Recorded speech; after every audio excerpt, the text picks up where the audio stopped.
We joined in July of 1995 when we moved to North Carolina. After Audrey was born, I started becoming more involved.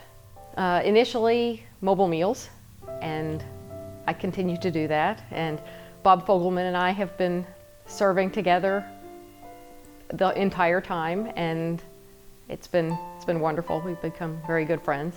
Obviously, my faith is very important to me, and God is the center of my life and comes before all else if I'm doing it right.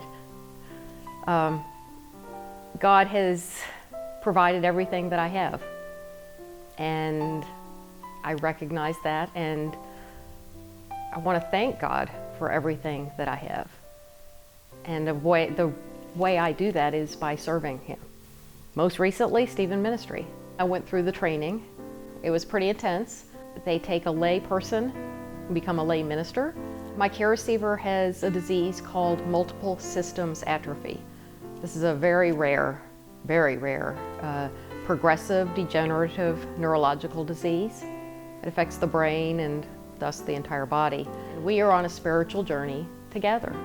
And we use a lot of scripture, a lot of devotionals, a lot of praying. It's not easy at all, and it's going to be really hard when I lose her because we're very close.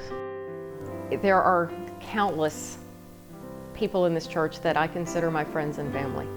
Dawn and Ann Douglas, they were our initial sponsors, I guess.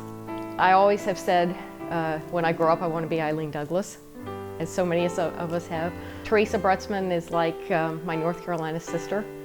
Jim Karras and Leanne Willis, two of my best friends. Brooke Garou, Daphne Robertson, they have faith and giving that I aspire to have one day. They're just amazing.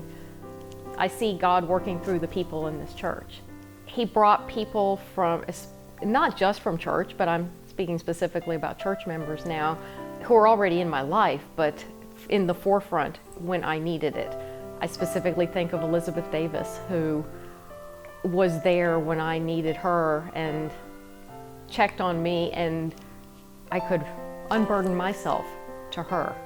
Sarah Kelly, oh my gosh, she was there to let me cry on her shoulder so many times. There is one more thing I'd like to say. Going back to my difficult time, I have to mention Ken, because Ken taught me how to forgive. And forgiveness is a very Christian discipline. And without God teaching us how to forgive, it isn't going to work. And Ken was walking with me to teach me how to do that so that I could move on.